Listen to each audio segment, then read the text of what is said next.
My clock says 10 o'clock. We will call the meeting to order. And I know we have a couple of items on the agenda we need to add and change around just a little bit. I can talk about some of the changes. Okay. Go ahead. So change number one on item number 10, it's going to be approval to purchase 3 dispatch consoles instead of 4. And number 15, where we said executive session, I've been told that that is a closed session. Okay, and then I do have another executive session item, so I'd like to swap 17 and 15 around. So, well, and then obviously adjournment would be at the very end. So have an executive board only executive session to discuss a legal issue. And Frank, is that potential litigation, or what's the best title for that?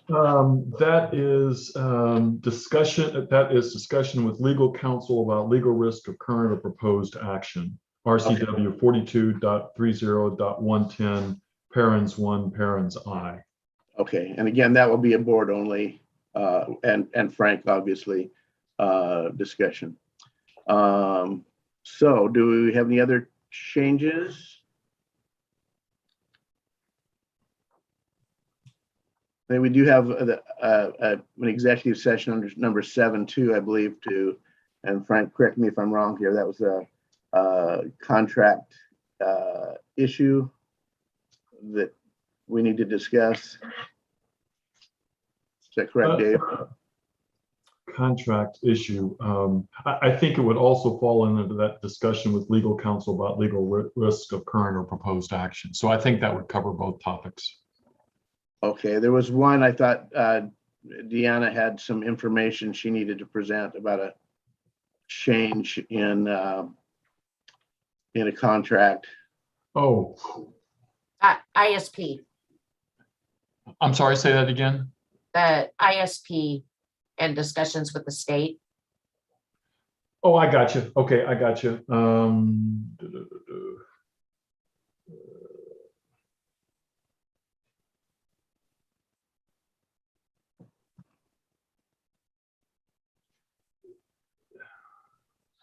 Yeah, yes, those are 2 different matters, but I think that discussion with legal counsel about legal risks would cover both. But you'll have to have, but one will be part of the closed session, and then the other part will include members other than the board, is what I'd recommend. Okay, and so we'll include both of those in that last bullet item then. Okay, any other changes to the agenda? Hearing none, do I have a motion to accept the agenda as amended? So moved. Second. Okay, we have a motion and a second. Further discussion? Hearing none. All in favor? Aye. Aye. Opposed? Sounds like the motion carries. Okay. We have an agenda. Approval of meeting minutes. Everybody had a chance to look at the meeting minutes?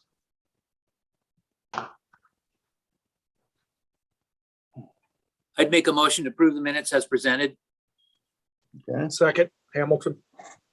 motion is second. Further discussion? All in favor? Aye. Aye. Aye. Opposed? Hearing none, motion carries. Do we have any public comment? There is no comments in the chat currently. Okay. Since we have no public comment, we'll move on to payables. People had a chance to peruse that. Are there any questions? Just a comment. some time ago, and it's happened intermittently, I had asked for more of a detailed breakdown on the credit card expenses with Red Canoe. And I'd seen that on occasion. We've been provided that detailed breakdown. Again, on the current report, I see it's just a summarized total. And I was wondering if we could get back to perhaps providing that on a more regular basis. On page 9 and 10 of the packet is the breakdown of the Red Canoe. It's all, Oh, that is. Detailed Okay, I out. apologize. I see it now. Thank you. uh-huh. Appreciate that. Okay. Any other questions? It is a little picky-ish, but a $900 service charge from the bank seems steep, but where did I see that?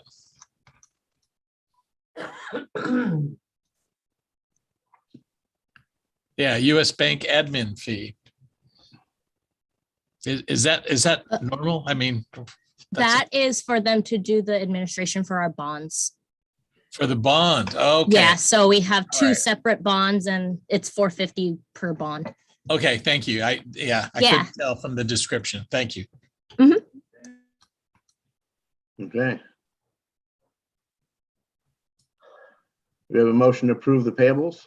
So move. Okay, Second, Hamilton. okay, here's second. Motion is second. All in favor? Aye. I, Aye. Opposed?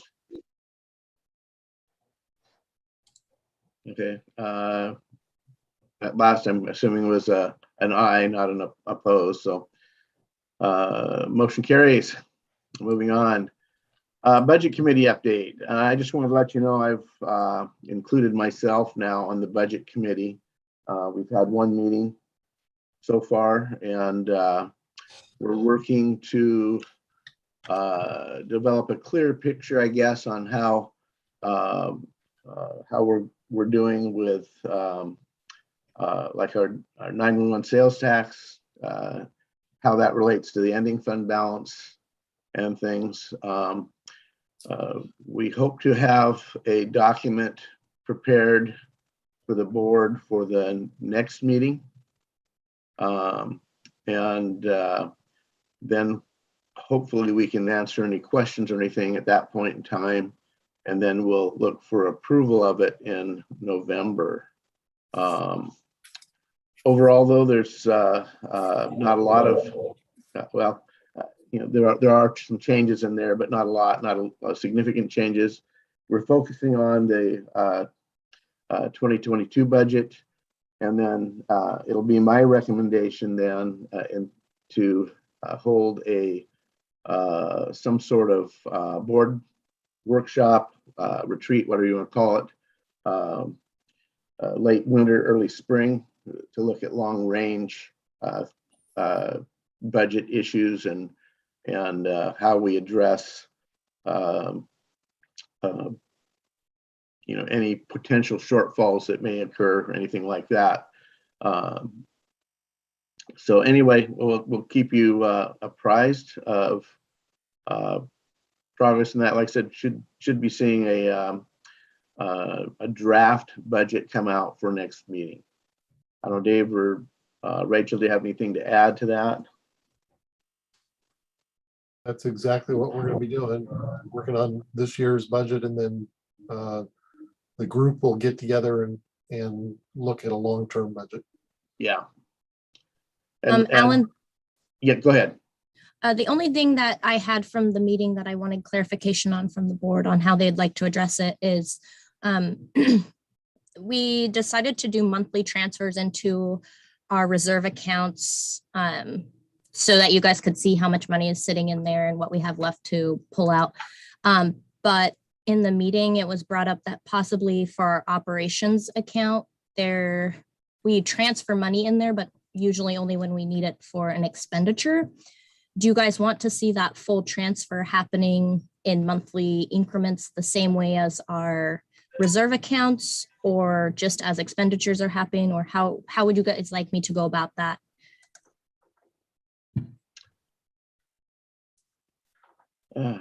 Board have any input on that?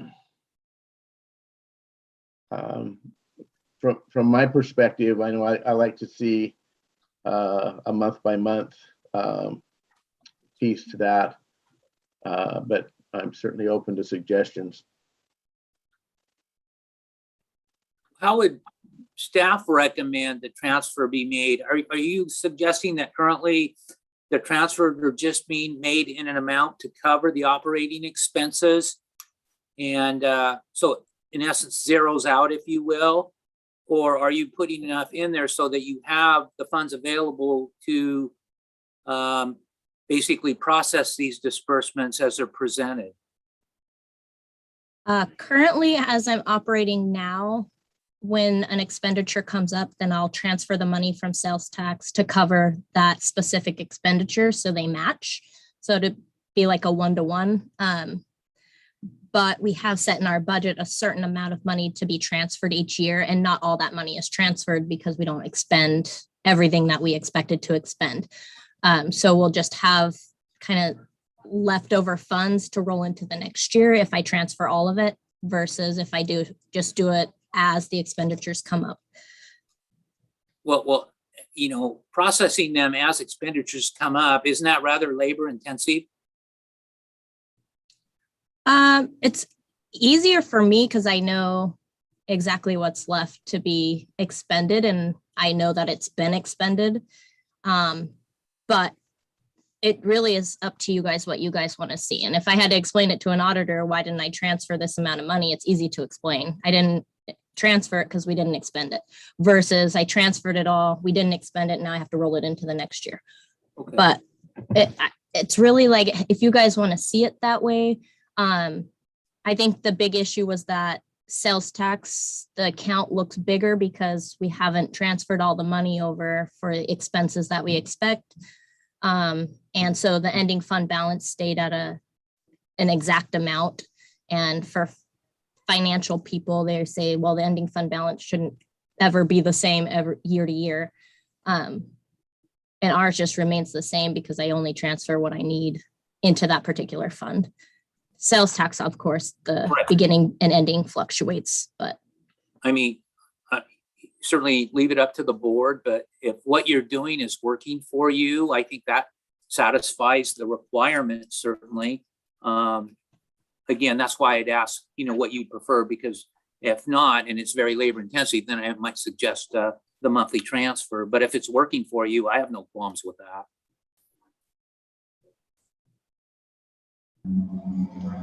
Okay. Alan, has anybody asked the state auditor helpline what their idea of best practices? I don't know, Rachel, is that something you guys have discussed in the state auditor's office? I have not asked them directly on how they'd like to see it. Okay. And that may not be a bad idea, just to touch base with them, and might make for an easier audit down the road if we're doing it the way that they're expecting.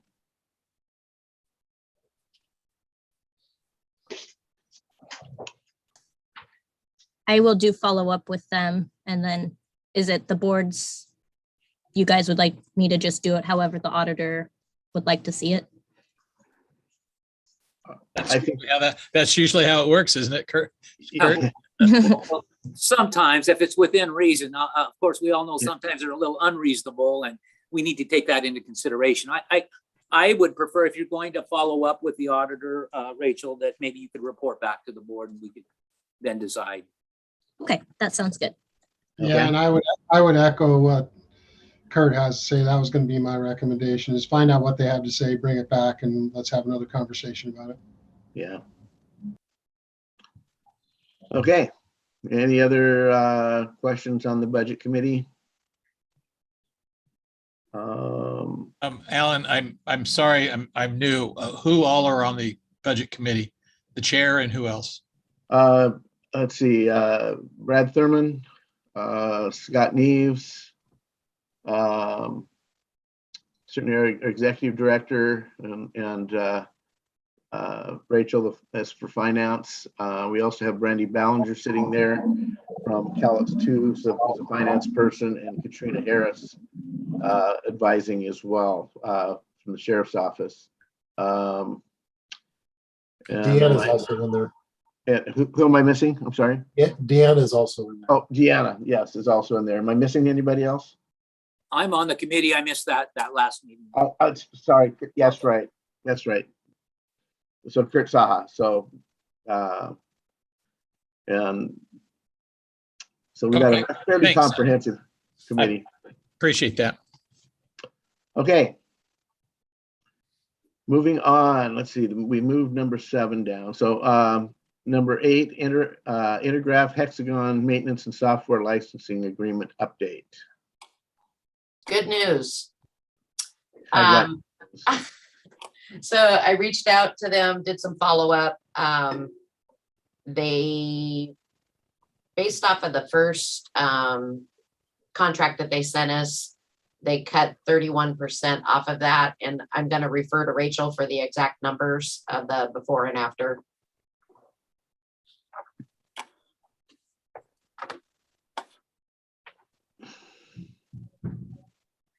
You're muted, Rachel.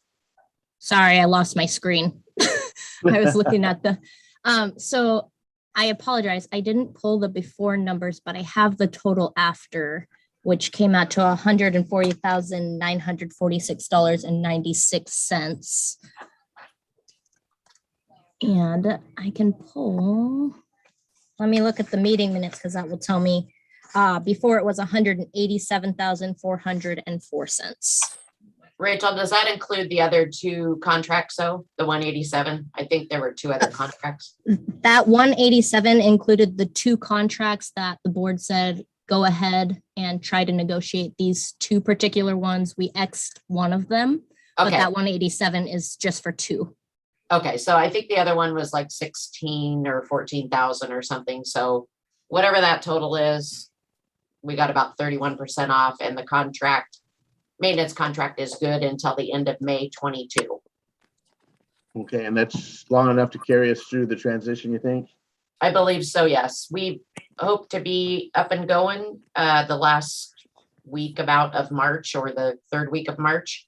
Okay, And that'll give us a little bit of time to get the bugs out, and we want to make sure that we still have access to that data for public disclosure. So the CRP team has a plan in place for that as well. okay. Okay, do we need any action on that, or is that just informational? Yeah, it's just information. I just wanted to give you the updated actual, Okay. Number. Okay, The action from the last meeting was to keep it under the 187,000. yeah, Yeah. and it sounds like you did an excellent job of doing that, so thank you, Deanna. Any questions about that? We'll move forward to the approval of 2 new positions. David or Deanna, that's probably, You got it. I'll give you some general stuff and then Deanna can give us specifics. The Next Gen 911 Technology Manager. This position will be needed as we move completely away from the county IT support, and the NG 911 Technology Manager will learn all the technology systems placed into the new facility, support the new facility as county IT had supported us, and work with multiple vendors and plan long-term systems into the future. They're also included in the annual budget planning. That's just a general overview, but there's 100 specific things that we've got listed on the job requirements. okay, and the, I think the job description was sent out. People have had a chance to take a look at that. Any questions about that or any input? Are we, Awesome. quick question, are we funding any county technology support now? Kind of. So when we moved to the new structure, prior to that, we had different fees that we paid different departments when we were a county department. And then when we transitioned to the new structure, they negotiated a contract with the comm center. And part of that service level was for the occupancy here, for our IT services, our utilities, facilities, our workstations, our PCs, the business stations, laptops, all of that are included in an annual fee or a monthly fee. Isn't that part of like the rental Yeah, fee? Yeah. it's all a lease agreement. And then outside of that, Jim, we also have had that contract for just CAD stuff with Intergraph. Right. And this position would start taking over those roles as far as the IT stuff goes. So it'd be the CPE, the 911 phone system, radio operations, the CAD system, business PCs, the phone system, PBX system. So your desktops, applications, working with an outside vendor that would do kind of the heavy stuff, which would be our public safety network and, switches, firewalls, servers, all that kind of stuff. So in a nutshell, these two positions being proposed really are going to take the place of the county contract service that we have in place now. Yes. And on the IT and some. Got it. So Deanna, to segue off of Jim's question, I guess my question on behalf of the budget committee, what's our net differential then? So what I mean is the net differential between we will not be paying the county under that agreement and that costs X. These two positions are going to cost X. So what is our net differential between the two? I can tell you that it's substantially different. Do we want to talk about that in an open meeting, Frank, or what?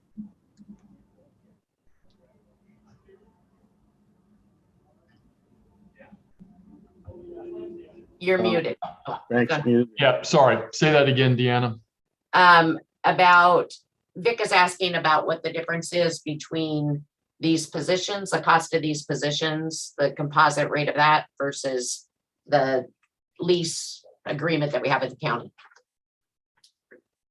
The lease for what? I'm sorry. The lease agreement with the county kind of encompasses, we have IT support, the business computers, the utilities, our space rental, facilities. And I Frank, think go ahead, Alan. I was just going to try to summarize for Frank here. I think where Vic's coming from is how much difference is there in cost between our current lease agreement with the county that encompasses all these, facilities management stuff and IT management stuff and that, as opposed to the cost of hiring 2 additional employees. And is that an executive session question or not? Yeah. Thank you. I understand. I think it's a simple financial question. I don't know why it would need to go to executive, but I'm not sure if I see a basis for that, Alan.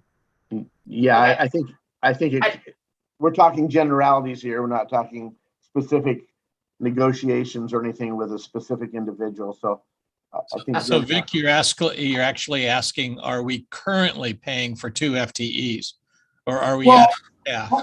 And the building changes, of course. So I'm not against the FTE request. I'm just kind of curious as to what our out of pocket is going to be in addition to what we're currently paying.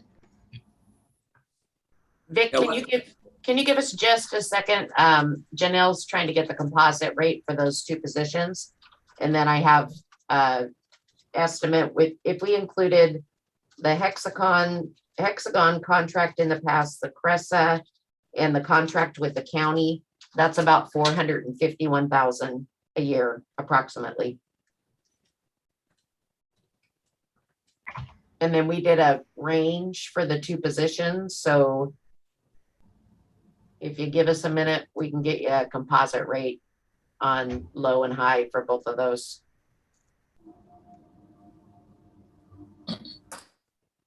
Okay, you want to move on to something else, Alan, while they're coming for that? We can do that. Let's do we want to talk about in general about the facilities manager position? Or do you want to just come back to that when you have some more numbers?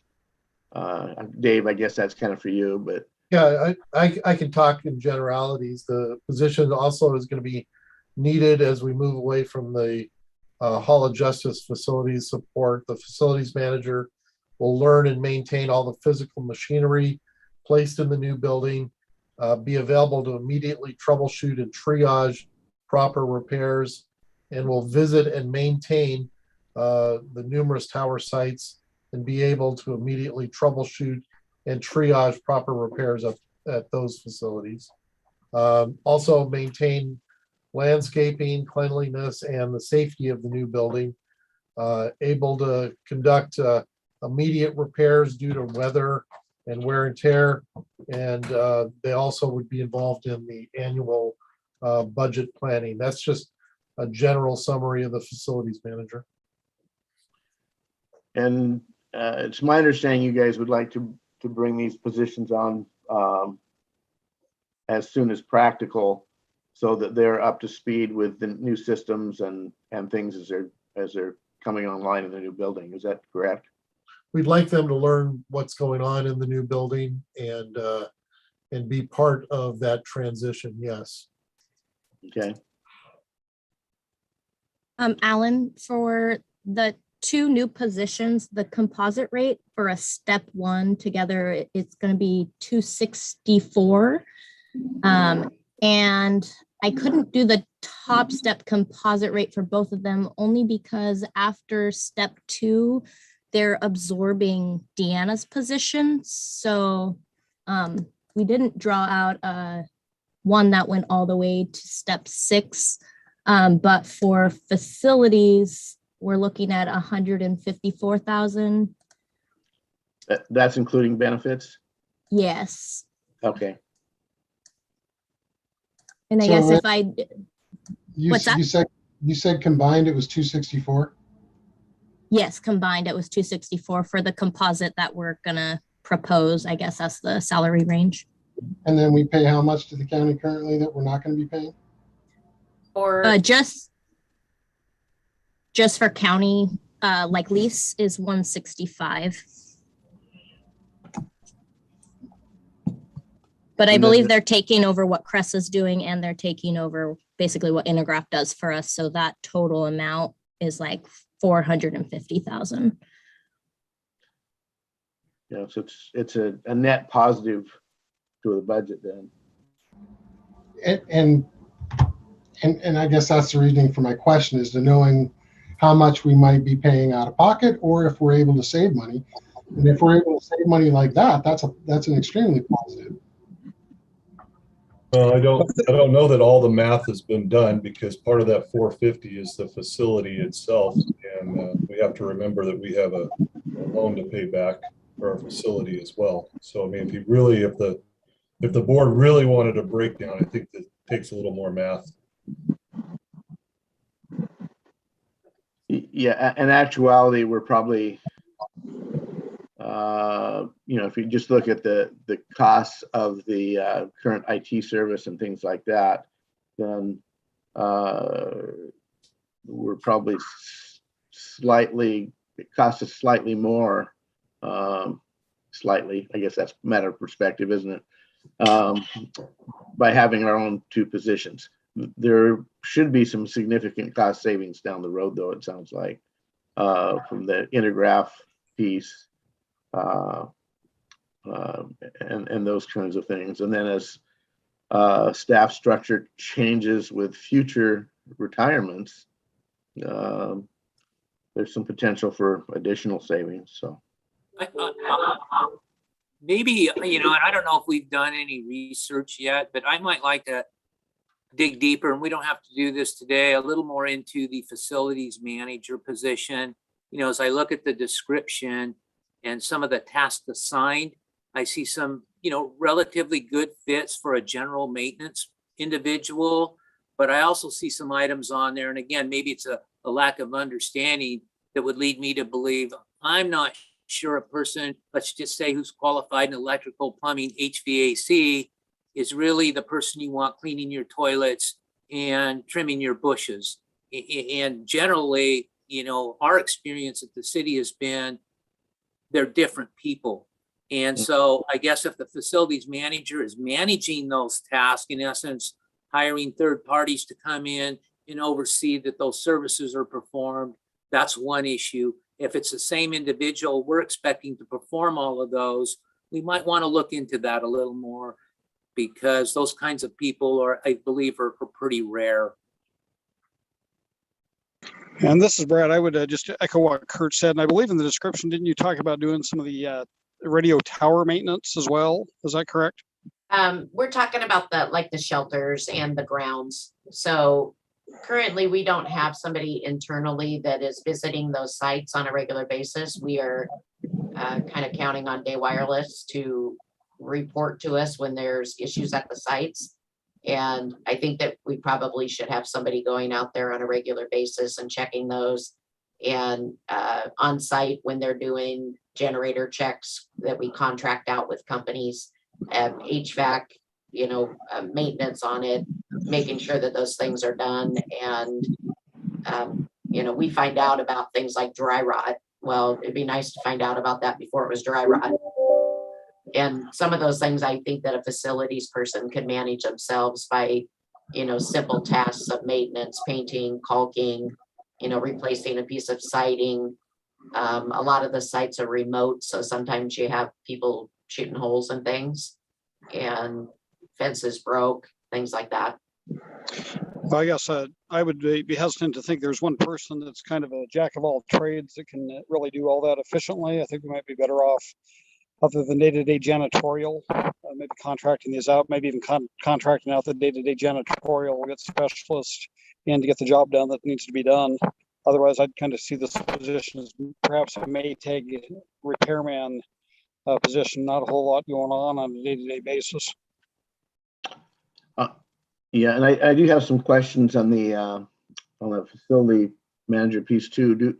What do we currently have for vehicles?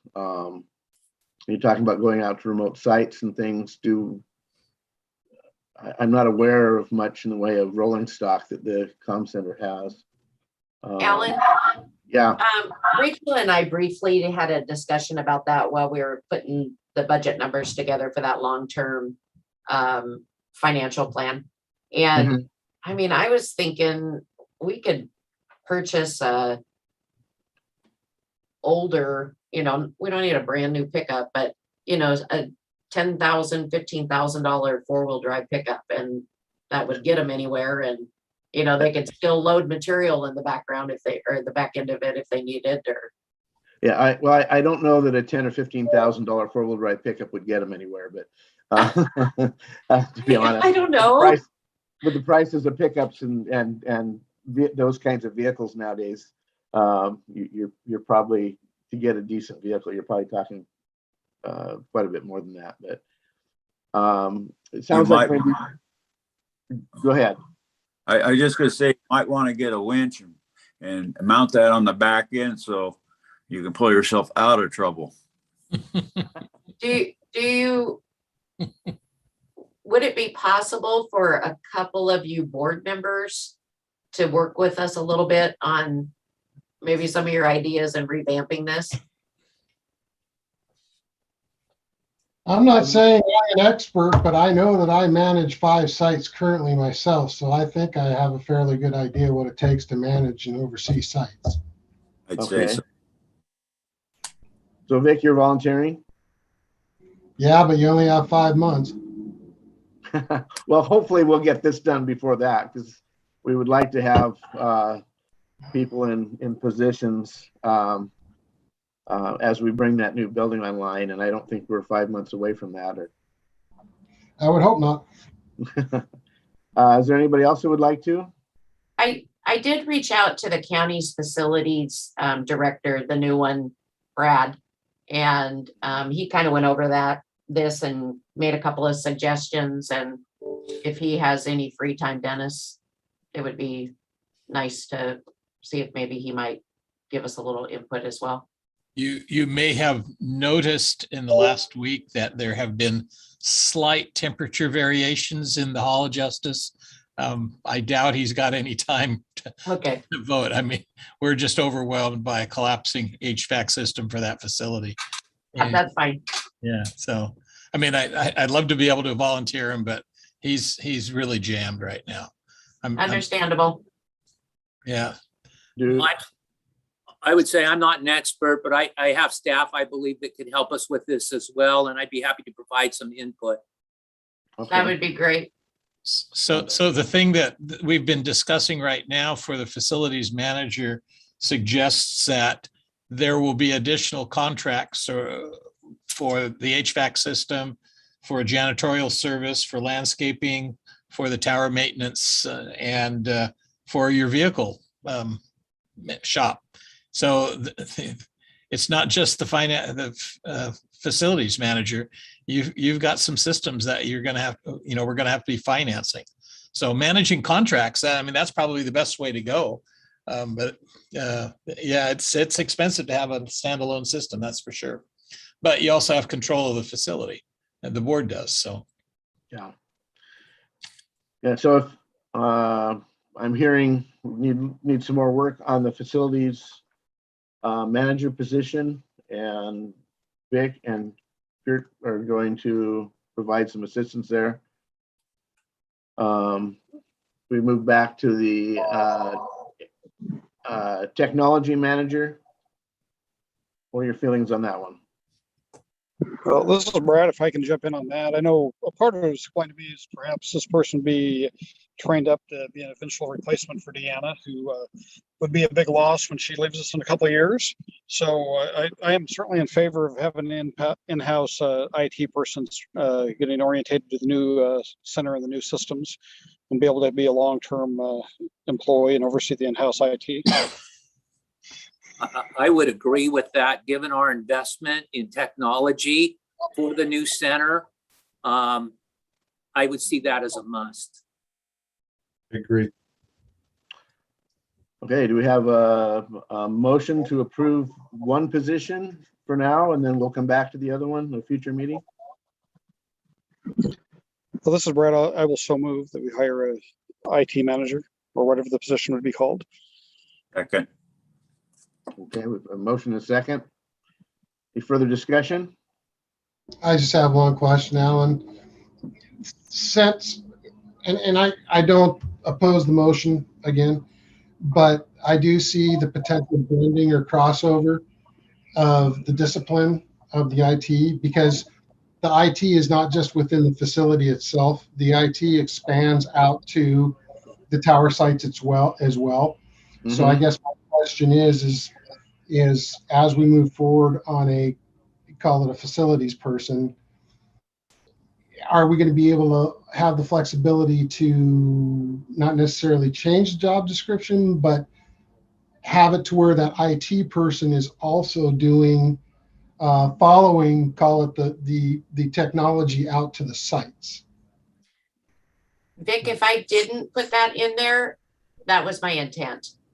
Because I think operationally that IT person should be engaged with the user agencies as well as whoever your radio maintenance folks are. When you're doing upgrades, all that has to be planned out. There's procurements, contracts. And I think that facilities person and that IT person need to work hand in hand. Facilities more for shelter, landscaping kind of things. Well, and I might have on equipment. I might not have read it. Deanne, you may have had it in there, it may not be in there. I just wanted to make sure we were clear. So with that, I'll call for the question. And I Okay. will fix it. I will add that if it's not in there, but that was completely the intent. I believe seems like I saw something like that in there, but without diving in depth into it again. So if you could check on that. So We'll anyway, definitely put that in. so No, we have a call for the question. So we'll say all in favor of approving a new position for IT technology manager. All in favor? Second. Aye. Aye. Okay, Aye. opposed? Hearing none, motion is approved. Alan, I did have a question about that, the IT manager. I'm assuming they will be managing the day wireless contract. I would Yes. assume that as well, yes. Or whoever that might be in the future. Yeah. Whoever that radio maintenance agreement is with, yeah. Okay, let's move on to approval to purchase, I guess, 3 now dispatch consoles, excuse me, for the new project. So the new Ocean Beach Comm Center is set to have 14 consoles in the facility, 2 in training, 2 in the supervisor's office, and 10 on the dispatch floor. There's currently 8 dispatch consoles here at the Hall of Justice.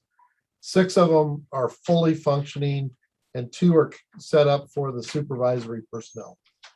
Being relocated from the current Hall of Justice Comm Center to the new Ocean Beach Comm Center, both dispatch centers will have to be up and running at the same time. So there's a logistic problem. Logistically, the plan is to install the 3 new consoles with 1 other existing console and the 2 existing supervisor consoles at the Ocean Beach facility and open with those consoles while broadcasting at the Hall of Justice Comm Center with the 5 remaining consoles.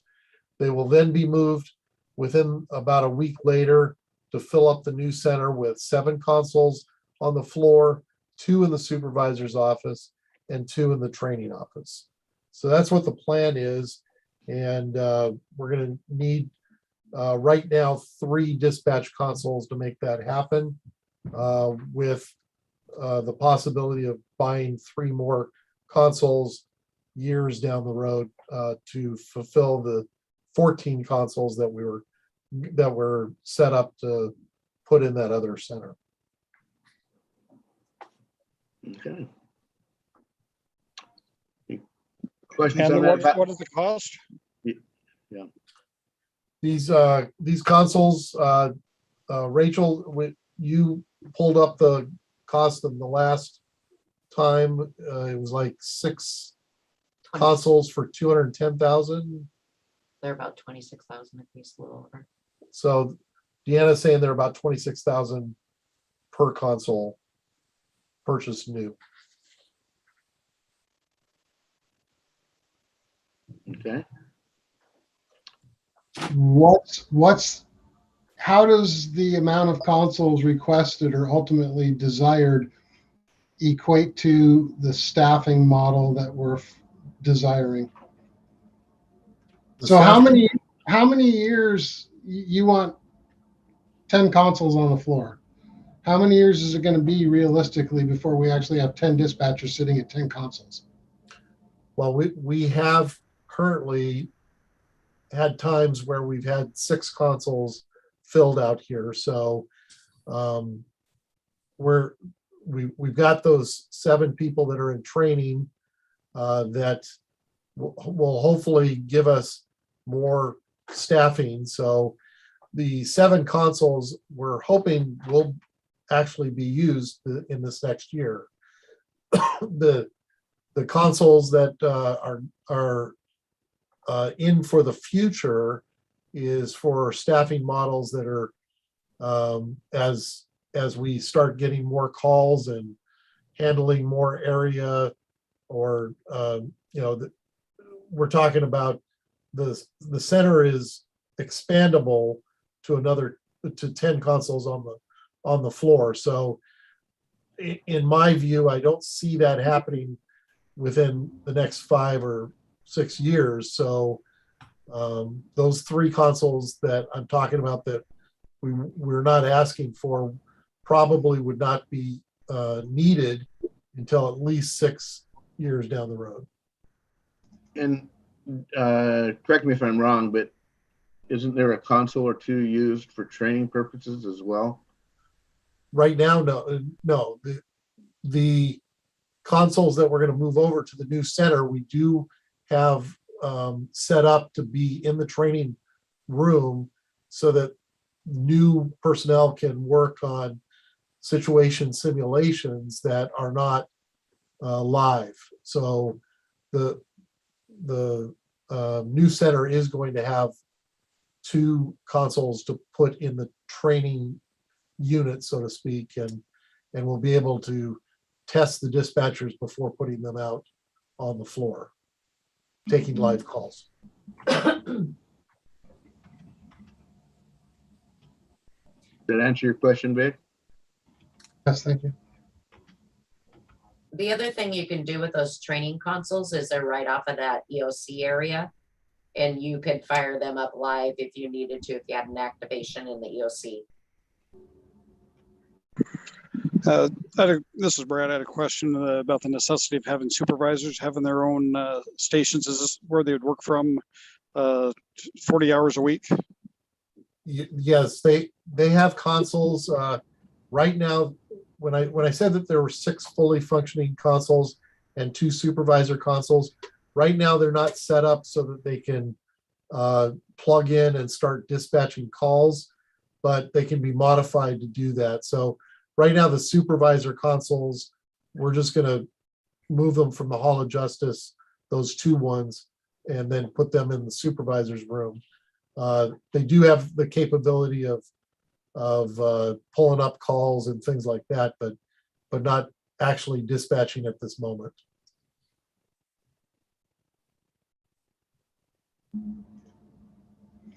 I'm sorry, Deanna. The 2 supervisor positions have CAD workstations and radios. They do not have ECW phones. We could add those later so they could actually take 911 calls from their workstation. Currently, we don't have additional licenses for that. They do have what's called a Polycom phone, which is just like a hard phone. And technically you could answer from that, but currently today we don't have it set up to the digital recorder and so on and so forth. It is not a huge expense to add that in the future. It's just not in the plan yet because we have so many other projects going. But you would have 6 fully functional dispatch stations on the dispatch floor, and the 7th we could add radio and phone to that as well. Logistically, our problem is installing all brand new equipment at the new comm center, and our other option is that we tear down 3 of the workstations here, move them to the new facility, rebuild them there, install equipment, and they're down to 3 workstations in the comm center, which is probably going to take about a week. If we just install 3 brand new workstations there, put all of our new equipment, we bring in the 2 phone systems that we have currently that we're using at our backup site, set those up there. The only thing we have to bring in is the radio systems, and then we can operate from actually both places at the same time as we transition literally in less than a day and say, we're shutting this place off and we're working from the new facility. You know, and I know we've had a lot of conversation. Is there any opportunity to lease this equipment for a short period during this transition? Thank you, Kurt. I can see. I think that would be worthwhile maybe looking into rather than making an investment in additional stations that we may not use for some period of time, just to check it out. Okay.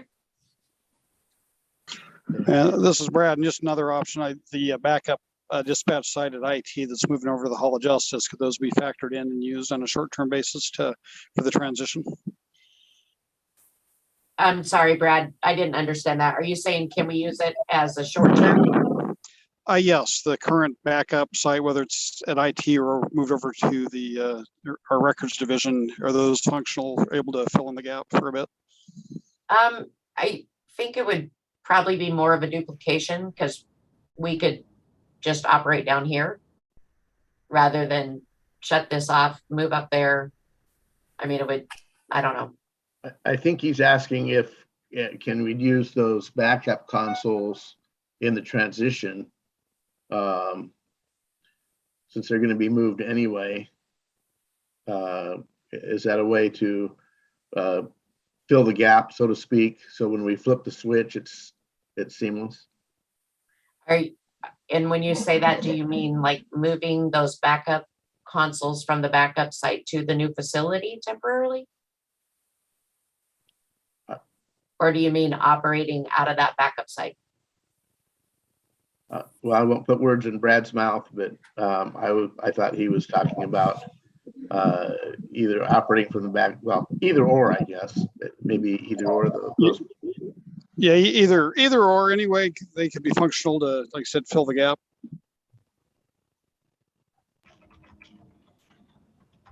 We just haven't put a lot of thought into that, I guess. It was more about setting up everything new at the new site and how we were going to transition from one site to the other and remain operational. So the smoothest path looked like setting up 3 workstations or 4 workstations at the new site, get those all up and running, make sure they're functioning properly while continuing to operate here with what equipment we have left. And the 7 consoles that we do have planned for the floor, like I said, I've seen 6 of them filled here. In the future, one of the things that, as far as a model of how to answer calls here, one of the consoles might be a 911 answering console rather than dispatching from that console. So, as this thing moves forward, we're going to look at how to be the most efficient that we possibly can. And like I said, we have 8 consoles here, 6 of them fully functioning. The 2 that are going over to the supervisor's office are just already being used by supervisors here. So we do need to buy consoles, and these consoles, these 3 that I'm asking for, one of them would end up being essentially the 7th one that's on the dispatch floor, and then 2 of them would be in the training unit. Now I know that in the training unit we're not going to use the new ones. We would use the new ones on the floor, but that's the thought, and that was the presentation. And I just wanted to go back and with Kurt about the leasing of consoles. If we lease them and we put them in and take them out again at the end of that transition, I don't know, is that gonna cause issues, or is that counterproductive? I don't know. I don't know right at this moment. I guess I'm not familiar enough with what it takes to install a console and then take it back out at the end of a lease period, if that's practical or not. I think probably your biggest cost is going to be the labor. We've got multiple vendors that install the different pieces of equipment and all the wiring that goes with that, and I don't know. And then you've got the furniture company that will, charge you to install or, remove it. But I can reach out to Watson, find out if they do anything like that and what those costs would be. And okay. then we can hopefully that'll still give us time to get them and do what we need to do with them prior to opening. Okay. So we'll wait for some more information on that. Move on to the COVID policy. This is something we've been kicking around for several meetings now. Anything new from your side, Dave or Deanna? I'm just gonna reiterate a couple of things. Revisiting the COVID policy, I believe that we've incorporated most of the changes needed from our prior discussions. Although it's not a perfect policy, I just wanted to say that it was developed with the sole intention to protect the employees working here from getting COVID. Since the workforce is specialized and that they're the only people trained to answer and dispatch calls from the 911 center. Protecting the workforce from exposure is the best course of action. And I just wanted to reiterate that please know that we're doing everything possible to answer the 911 calls and provide public safety to all the agencies. As of right now, we are managing to get by satisfactorily, but as you saw during the summer, when we did have an exposure in here, it became touch and go as far as the call answering rate and the staffing here.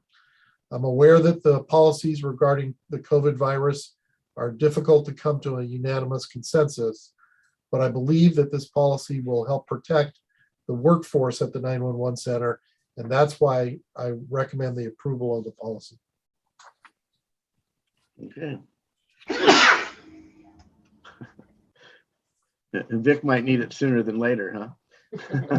Excuse me.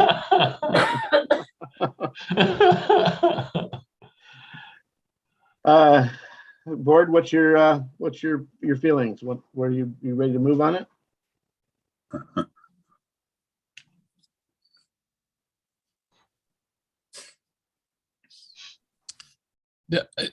I can't remember the details and I couldn't pull up a copy of the policy. Is the expectation to mandate vaccinations? No. It has an encouragement or an incentive to get the COVID shot, and we looked with Frank's help to check to see what other agencies had done, and we believe that what we propose is somewhat the standard that what we found throughout other agencies. And from what I understand, I don't think there's a state mandate for dispatchers for vaccination either. Correct. And the workstations are far enough apart from each other that social distancing is a work condition, or no? They are 6 feet apart, and in the new center they will be a little bit further apart. It's an expanded dispatch floor at the new center, so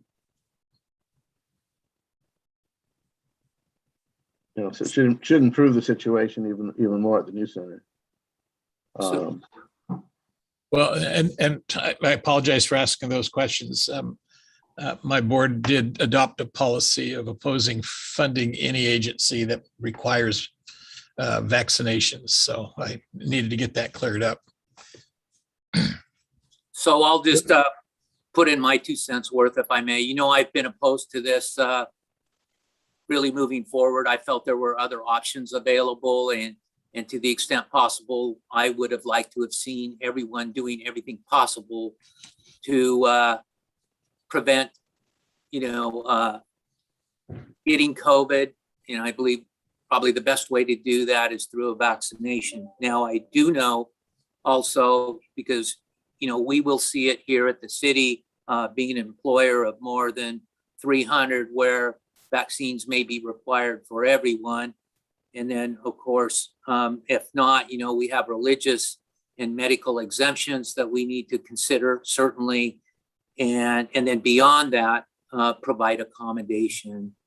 And the one thing perhaps I don't recall anymore at the comm center would be if there were any accommodations that are being considered. And maybe if we could just briefly touch upon what those accommodations might be. Well, right at the moment, there's not a mandate to get the vaccine. Right. So we've provided an incentive to try to get as many people here with inoculation. And so there, I guess the answer is that we wouldn't have to accommodate if we're not mandating anything. We're encouraging. But in essence, to keep everyone healthy, because that's the number one goal here, is to keep the staff and everyone that comes in close contact with one another healthy. So it seems like there might be some kind of an accommodation there to do that, to protect the employees. And whether that's masking, and I know that's perhaps unreasonable for a dispatcher, but what about testing? Well, the people that come into the center do take their temperature. We use the masks as we go around the building. We had our masks, we're 6 feet apart in here, so we do, the administrative staff, and as we walk around the building, we do have the mask mandate, so to speak. And the dispatchers, when they're being trained, there's a dispatcher that is significantly behind the other dispatcher as they're talking on the radio. So we've done everything that we think is needed to make sure that they can be heard on the radio, but they're also safe as they're walking through the facility.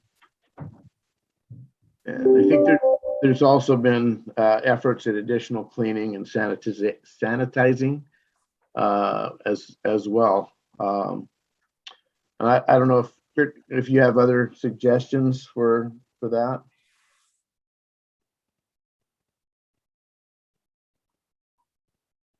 Well, there's a whole section in this on not to come to work when you're sick, and we've got all sorts of direction to try to keep the center from having visitors. We've limited only to essential personnel, and when the vendors come in, they have to be here, and they're also following the guidelines. So we're not inviting the public in or just any other visitors. Everybody that's here is essential for the day that they're in here. So Dave, I have a little bit of a question. You've mentioned accommodations, and probably that really manifests itself in paid overtime to cover shifts when people stay home, paying people to work at home when they can't really dispatch, those kinds of things. How big of a problem has that been? How costly has it been so far? Say if in the last year or so. Yeah, we have those numbers. Do we remember the numbers? 240 hours. I think it was around 240 hours that we've required people to quarantine from home. Where they due paid to exposure. COVID Yes. pay they were compensated with COVID pay for 240 hours. And I think we had like 2,400 hours available. Yes. And it's only been a handful of employees. So it hasn't been a huge problem, thankfully, for us. And did it spike during the last big run up of infections in the community? we had one exposure that came into the center that caused much of our quarantine. We also, instead of quarantine for certain people that could do their work at home, we allowed them to do their work from home. So, we try to take advantage of their time the best that we can. It's the people that have been exposed that have a great potential to exposing our employees here. And like I said, our late July and early August was quite a deployment nightmare here because we did have COVID come into the center, and it also hit many. We had what they call the breakthrough cases. Like I said, we've done every preventative measure that I think that we could do, and we take immediate action when we find out if there's exposures. So we're not sitting on our hands waiting for this thing to come to us. We take as proactive as action as we possibly can. Thank you. I appreciate that. So I apologize. I had to step away for just a moment when we started the conversation. Is the recommended action, it says to approve the policy with approved changes. Is it still the exact same policy that we discussed at the last board meeting, or have there been other changes? It's generally the same thing that we discussed at the last meeting. And Which the highlights, can you cover those highlights real quick? yeah, so we reprioritized the leave using Washington State leave as the first option, then going through a progression of 80 hours provided by Calitz 911. Obviously, sick time is always an option, and then finally a 40-hour extended leave if approved by the executive director. We looked at other agency policies for providing an incentive for the COVID shot. We believe that 4 hours per shot is appropriate incentive. That also gives us an incentive to make sure that when boosters are available, that they would also be gotten by those individuals that are getting shots. We've also included a very strict visitation policies at the center, including daily temperature checks, and we follow the CDC guidelines as we find out about exposures of our personnel. So that's kind of the highlights of what we added to this thing as we've been discussing it for the last few months. This is Scott. Did I miss that updated policy? I don't see it in the packet, and I haven't seen a final copy of that with the updates. Rachel, when did we send that out? Did we send that out in the last meeting that we discussed this? Janelle sent the final copy that you guys drafted to the board. Okay. So we can get you a copy of that, sir. And just let me check my email real quick. It would be from Janelle Edwards. Scott, I've looked and I can't find it. The last copy I remember seeing is the one we were working on on the last board meeting. We discussed it.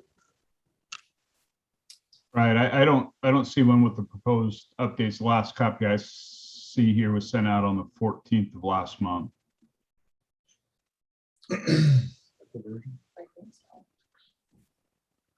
We believe that was the updated version.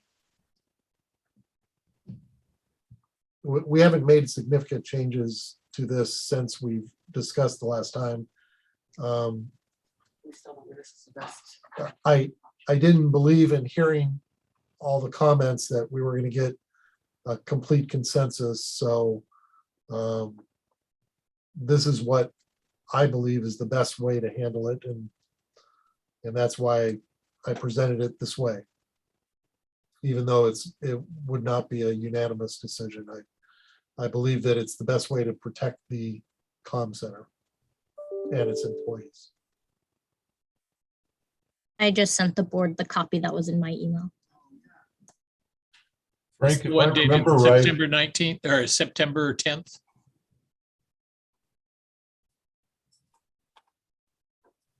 Rachel, is that the one dated September 10th? This one I'm showing September 28th in the description.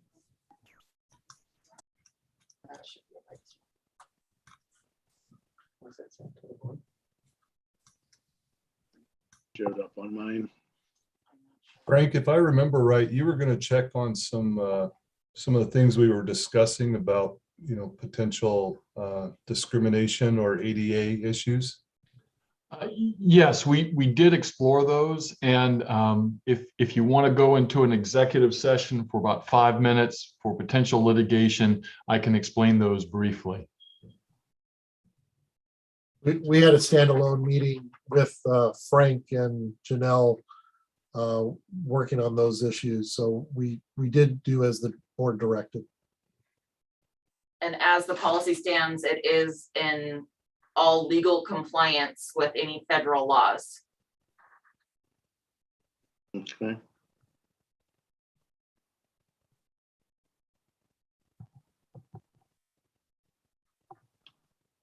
Any other questions? Do we feel a need to go to executive session to discuss those ADA items?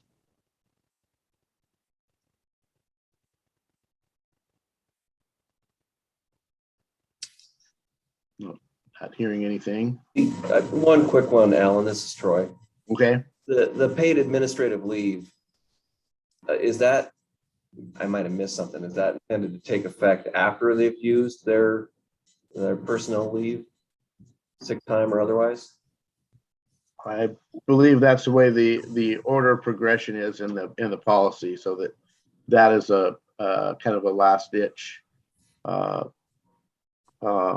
last resort item in order to encourage people not to try to come to work not feeling well, that they are not going to lose monetarily at that point.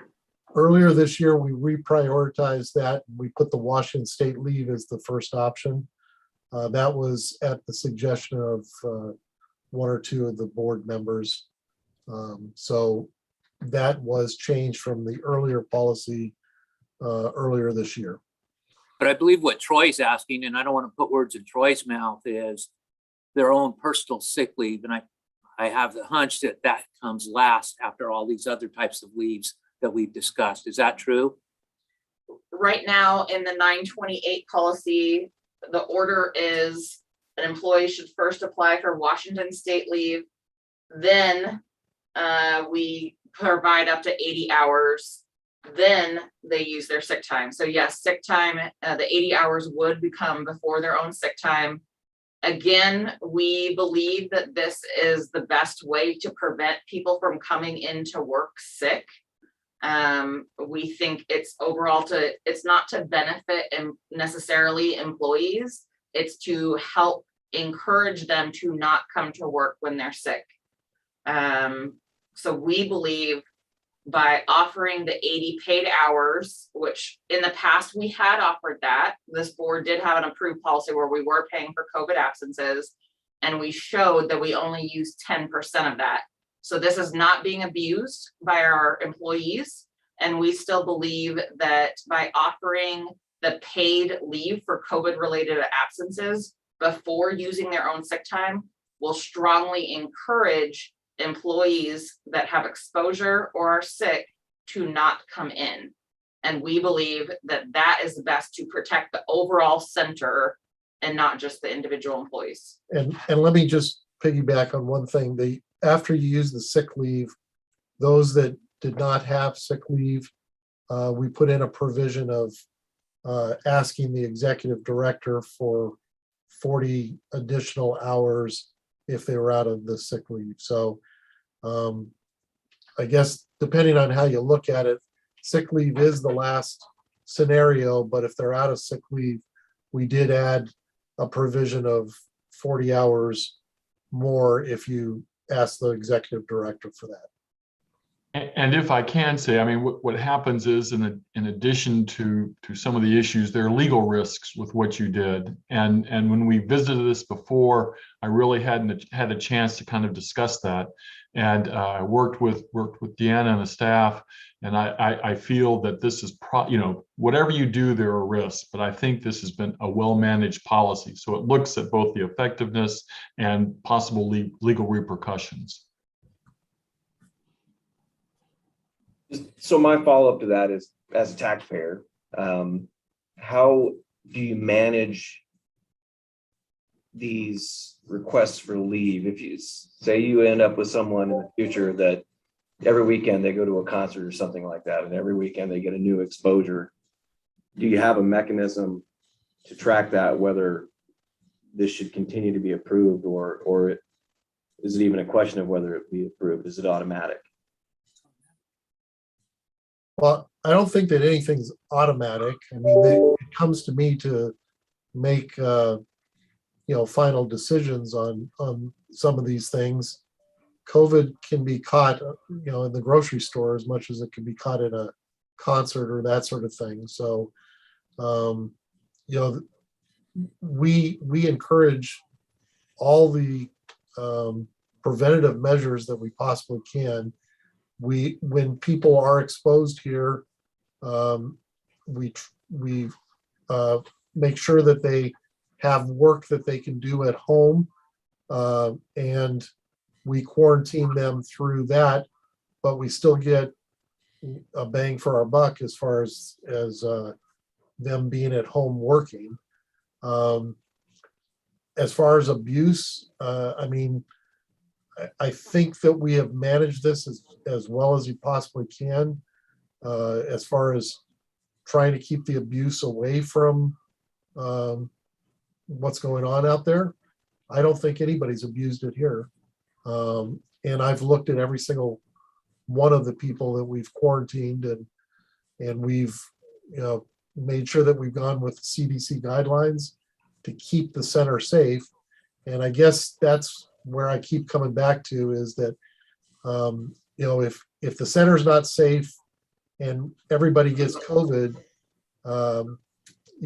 we go to DEFCON 1 to try to figure out how to answer the calls. And I don't want to be an alarmist, but we lost one or two people during the summer, and with the surrounding quarantines, and this place had people working so much overtime that they basically didn't have a summer vacation. So, and as a reminder, if someone's vaccinated and they have an exposure, they do not need to quarantine and can still come into work, which is why we have the vaccine incentive. We're not mandating anybody, but we have the incentive in this policy to encourage our employees to get vaccinated. So even if they have an exposure, we wouldn't have to pay them COVID pay anyways, because they still could come into work. I guess it's just going to be up to you guys to manage this. I mean, it just looks like you'll pay up to 80 hours, and there's no, I guess, no way of limiting that if there's multiple quarantines for the same person. I noticed that with the CARES funding, when we had CARES leave, people were getting that when that was gone, and it was up to us to have to burn our own time. People started taking better precautions. That's just a personal observation. Mm-hmm. So, Alan, could I ask for a little clarification? Sure. So if I'm tracking correctly, an employee earns sick leave every month, but on top of that, we are stating in the policy that they have potentially another 80 hours that they can use, that they don't technically earn, but that they can use if it's COVID related. Then on top of that, they have the option, if they're out of their own personal sick leave, to request an additional 40 hours of leave that's unearned but given by, if authorized by the director. Yes, to encourage them not to come into work sick, correct. We want them to stay home and not expose the center. So overall, they have their accrued leave. So they can file for the state leave. they have their accrued leave, and then they have potentially up to 120 hours of free leave, basically, because they're not accruing it, right? So Right. up to 120 hours, with the last 40 being authorized by the director. Correct. Scott, I have one other clarification. Is this per incident or is this for one and done? Because the policy is unclear on that. It's total. It's, I think we said 80 hours and then, let's see. And then 40 hours, so the 80 hours is just a one and done ever. And then the 40 hours is an annual.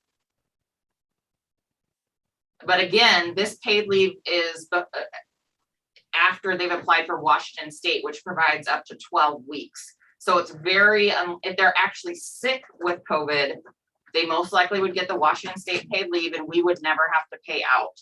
This is kind of like a last ditch effort to prevent people that for some reason don't have their own sick time or don't have the Washington State paid leave. It's to encourage them not to come in and expose the center.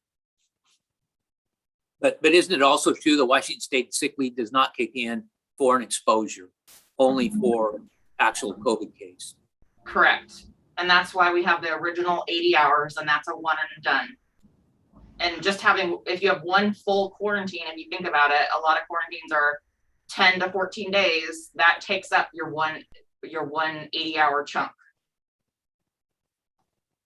And again, we did have this policy approved previously through this board, where we did have this bank of 80 hours for all employees, and only 10% of that bank was actually used.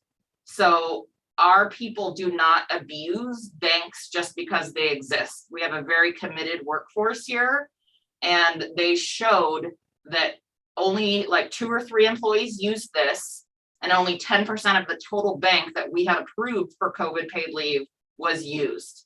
So I think those numbers actually show proof that our employees did not abuse this when it was previously approved. We wanted to bring it back again, a paid backup to, again, we believe it's the best way to prevent people from coming into work sick.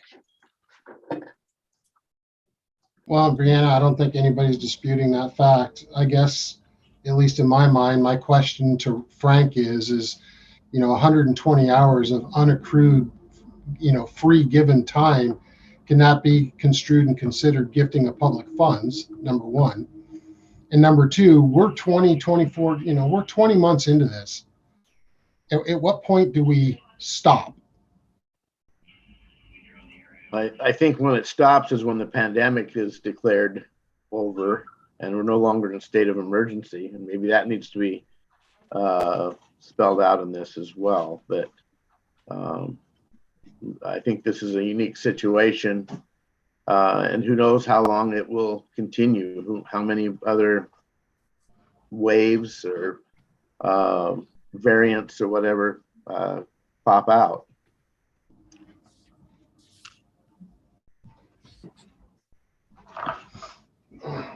As a follow-up, again, my concern is that you're saying this is a one-time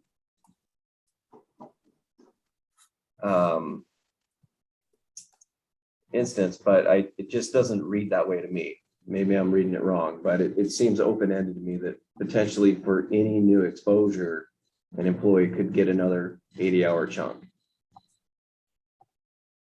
We can clarify that if you guys would like, but our intention was it is a one-time 80-hour.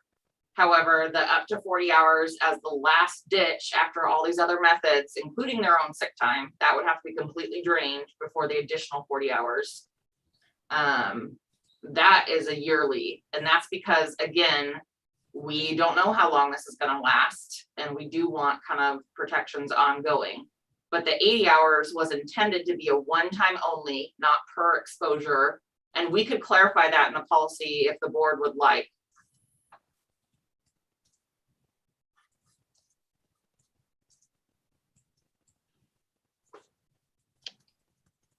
That would certainly make sense. If that's not clear in there, we should clarify that. So, okay, board, what do you want to do?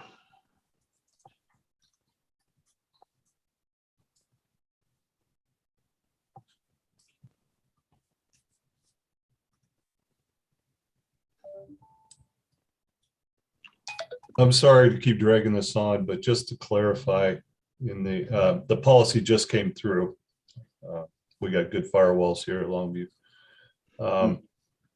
Under the paid administrative leave section of the policy, so that employees should first apply for Washington State paid family medical leave. So that's not an actual requirement that you guys are going to enforce.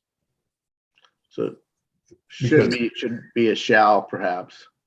Well, and I'm not sure that that's the way we want to go. I'm not implying that. I'm just clarifying that that's not enforceable.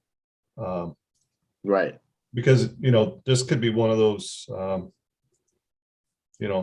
we had plenty of cases here where people got sick and had no idea if it was COVID, a bad cold, the flu, went and got a negative test and they were back to work in 3 days. I really don't see somebody applying for Washington State paid family medical leave in those situations, but we did give them emergency sick leave for COVID because they had no way of telling at that point, and they were doing the right thing by staying home. Right. So they were using that similar 80-hour bank for that type of stuff. Would that be a fair way to administer this? Exactly. That's what we plan to use it as. And that's the point, is most likely this is just going to be a one-off, a day or two to get your test results. But in the meantime, we want them to stay home. Okay. So, yes. All right. I just want to make sure that we're not making them jump through all kinds of state paperwork hoops just because they needed a couple of days off. If we're going to move forward with this, that just seems maybe unnecessary. Yeah, we added that because the board seemed resistant to offering them any paid leave at all. So we put that in as a first, but again, I don't think legally we can require people or force people to apply for the state leave. So I think that's why we left it as a should. And then also, if, again, to clarify, the state leave doesn't pay if you're just quarantining and not actually sick too. So I think we left it as a should. But yes, we hope that people just use this for a day or two while they're getting tested. And again, if they're vaccinated and they just had exposure, then they can still come to work and wouldn't need this in the first place. We're really hoping this is not a guaranteed 80 hours plus the 40 hours. We're not paying this out that often. And again, our statistics have shown in the past when we had it, it really wasn't used very much. So this is kind of just a last ditch effort. This is not a guaranteed extra 120 hours for all employees. We're not gifting this to employees. It's a protection measure as kind of a last ditch effort to prevent employees from coming into work when they're sick. Hopefully just a day or two. Got it.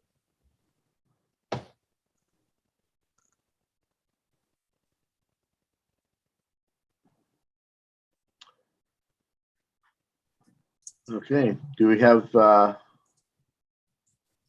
any more questions? Clear enough to everybody?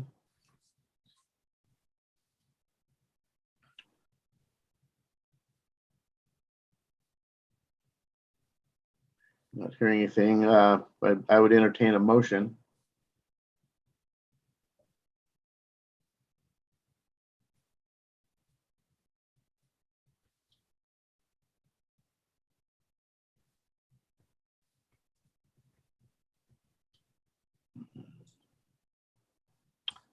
Well, I am not hearing a motion. Is there any further clarification or direction that the board would like to give staff on this, or are we beating a dead horse?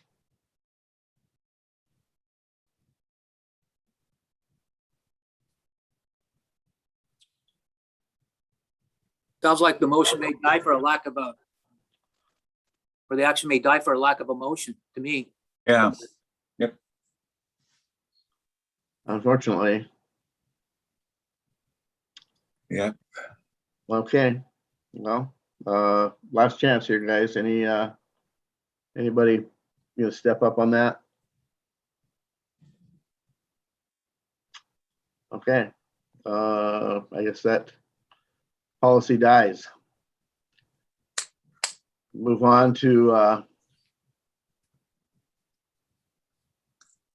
let's see, where are we at here? Number 12, board comments and committee reports. Do we have any law TAC or fire TAC updates? No law TAC meeting this week. We might try for next week. We've just been dealing with the state audit on top of budget request season, so fit that in Okay. next month. Brandon here, I'm on with Bill. We had a meeting 2 days ago. We talked more about our radio procedure manual updates. Where I'd say maybe 80-ish% done with that. We'll probably not have a final draft until either after Spillman goes live or maybe before. There were some type code things and some other language we wanted to make sure we had correct with the new CAD before we push forward with that. One of the other topics we discussed, I call it was kind of a revisit as far as we've talked about it in the past, but it's bringing it back around again, is some radio frequency stuff. We talked about the one-way dispatch out on a frequency and then have a separate talkback frequency. We also talked about the dispatchers following a IDLH incident to another frequency and monitor that. I wouldn't be surprised if future meetings we discuss that more and maybe push forward with some sort of a recommendation to make those things happen. But as for now, it was a start of the discussion again. And that's all I have. Okay, thank you. Any questions on that? If not, we'll move forward. I'll just add one quick board report. I had the opportunity to tour the new facility a couple weeks ago. It's appears to be coming along quite nicely. And I would encourage any other board members, if they get a chance, to go take a look at it. It's going to be a very, very nice facility. So anyway, moving on to the director's report. All right, I believe that that Rachel has something to talk about in my director's report. Is that right?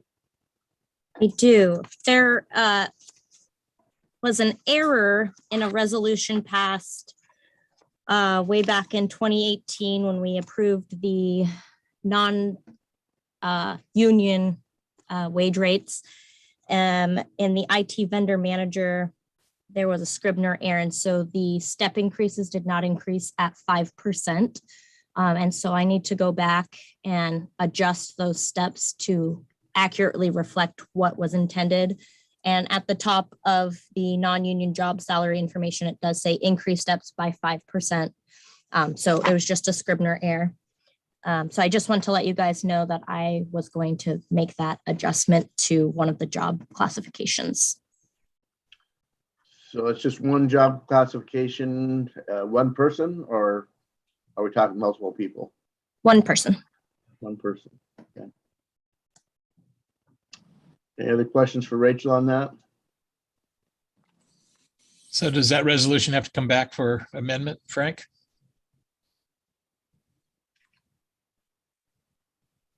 You're on You mute. did.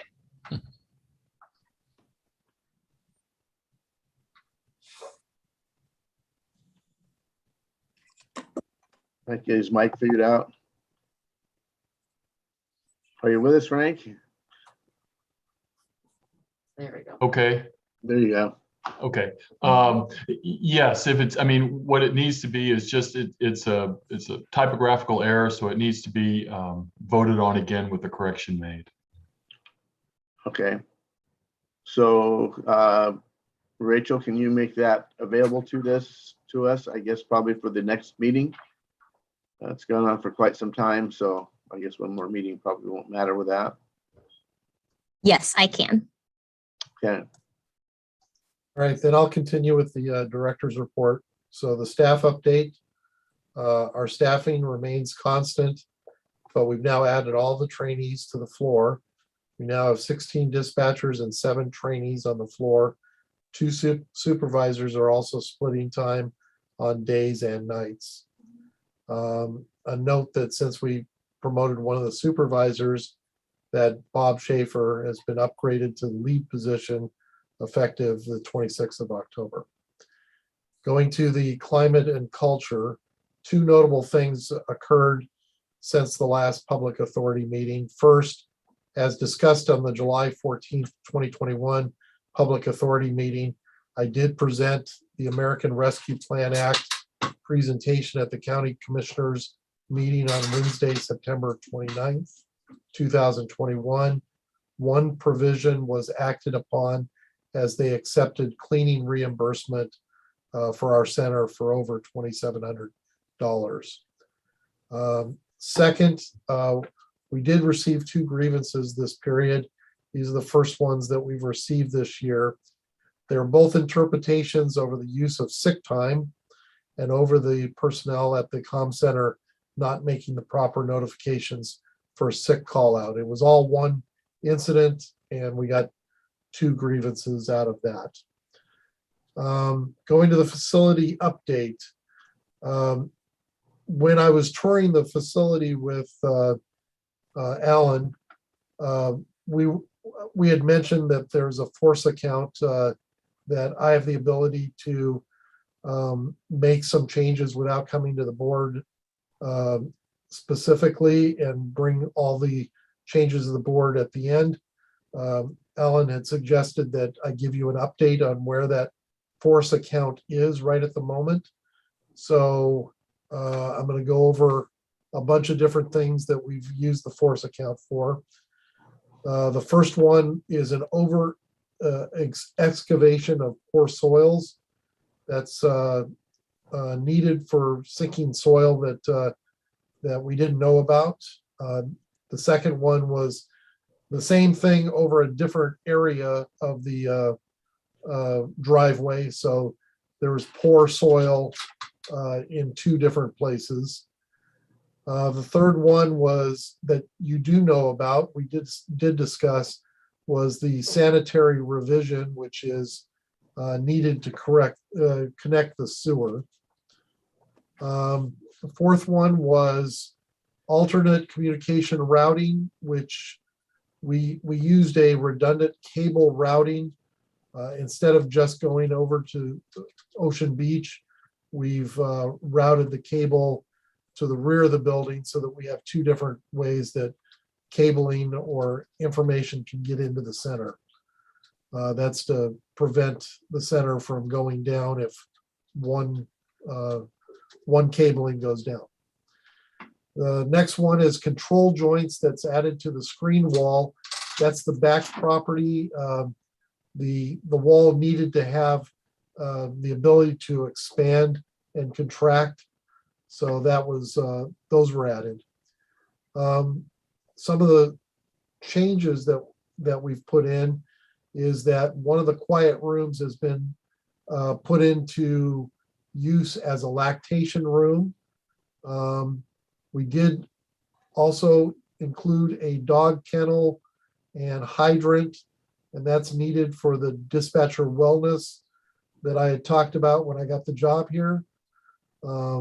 Modification to the dispatch console layout. So that's needed for the dispatcher communication.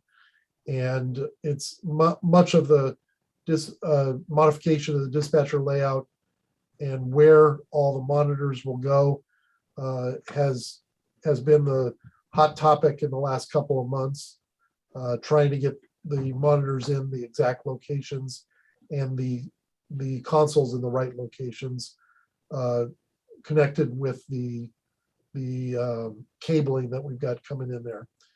And then additional monitors and 1 security fence needed for Zoom meetings in some offices and the security to the rear of the building. Right now, the force account that is totaled and $131,000, $131,735.01. The force account is up to 200,000. Any questions on those force account? I know I went through a bunch of them. All right, then I'll move on to the radio update. The Hall of Justice to the Rainier microwave has been working well since it was fixed several weeks ago. Baker's Corner, we sent a company on the MRSC roster copies of what we've done for the permitting, and we've also sent photos. They're going to produce some information needed to complete the permitting over there. The Castle Rock High School Tower, this is on hold pending information that's being produced by that same company on the MRSC roster that's looking at a separate project for us.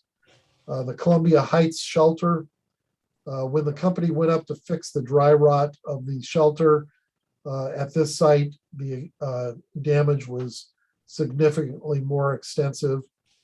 So they're moving ahead with the fix to that damage.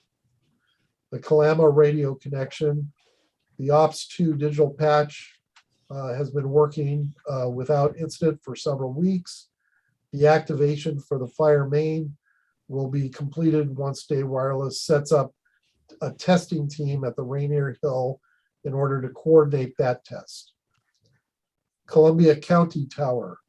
Construction is scheduled for the first week in November 2021, and still left to be done is to discuss the terms of our lease with the Columbia County Director and, of course, our Board of Directors. The Woodland Tower, a building permit is being completed to excavate soil at the new Woodland Tower location. Those are the radio updates. Moving on to analytics. We did not meet the internal goal of answering the calls at 95% within 10 seconds. We fell 2 seconds short as we answered over 95% of the calls within 12 seconds. Drilling down, the main reason is that we've now added the trainees to the floor, and training takes a little extra time to train them, and whether they're answering the call or whether their trainer is answering the call. But as the trainees gain experience, this aspect should get a bit better. So this concludes the director's report. Okay, any questions for Dave on the report? Okay. Is there any old business we need to discuss?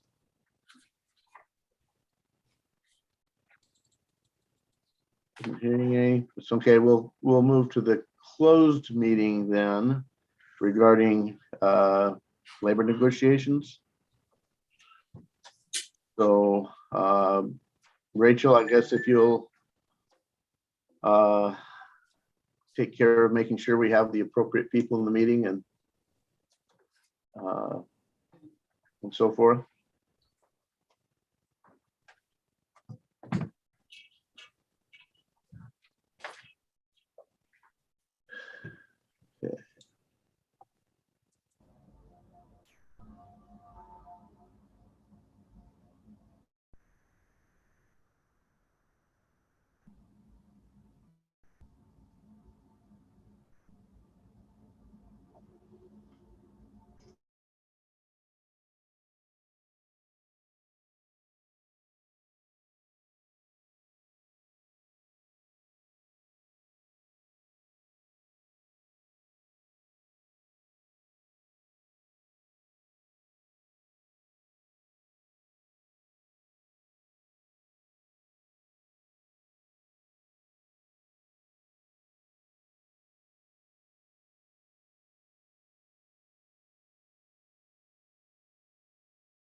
Oh, sorry, I didn't unmute myself, did I? Anyway, we'll move into our scheduled executive sessions then. First part being, I think it was Deanna had some information on a contract change. Is that, am I, I'm gonna run and grab her really fast. okay?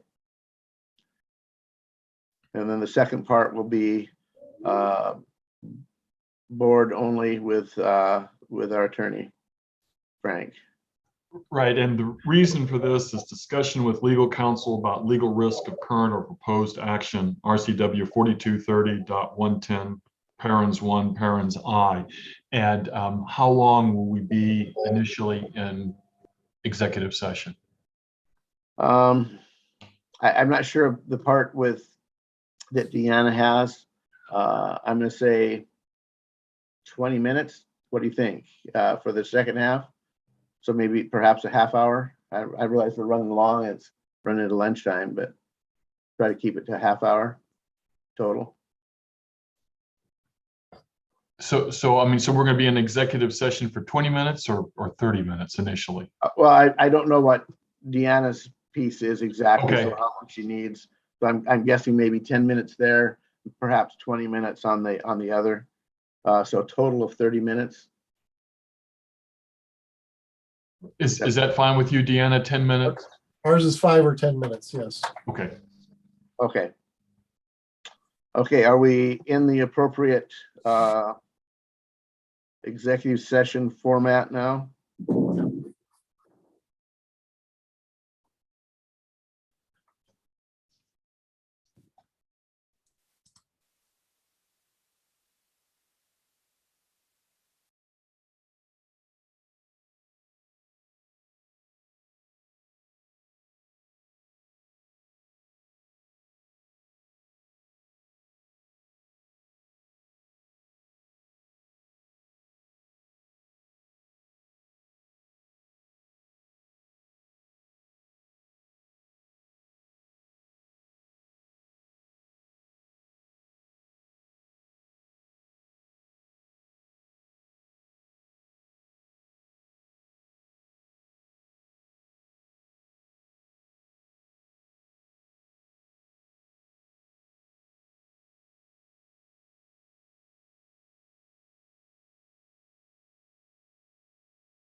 She'd love it. She loves pickles. Is everyone coming back in, Dennis?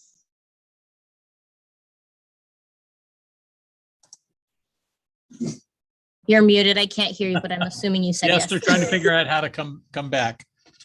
I was a little bit faster at hitting the leave button. All right. This.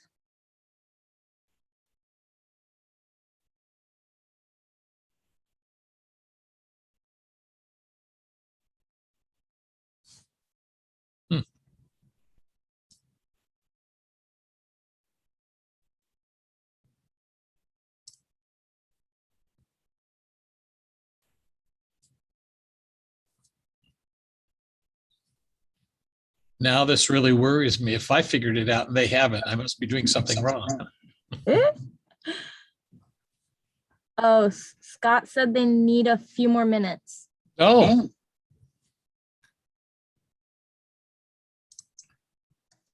I better go back in then.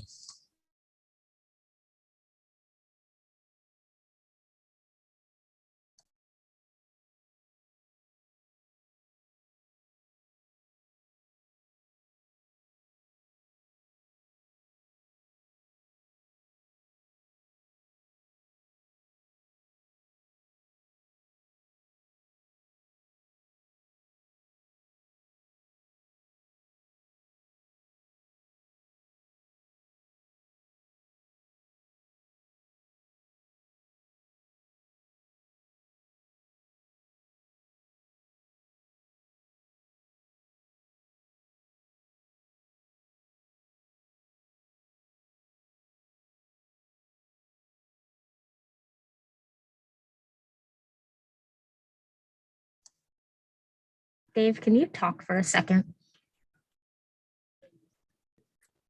Hello? Can you hear Okay. me? Yeah, I don't know what the heck. Hold on one second. Okay. Okay. Oh, okay. Yeah.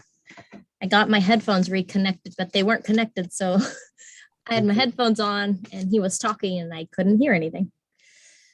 All right. Do you want me to close the door and test it? Nope, I think you're good because my headphones are on my head now. So Thanks. thank you.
You guys tired yet? Yes, we are very tired. Hungry.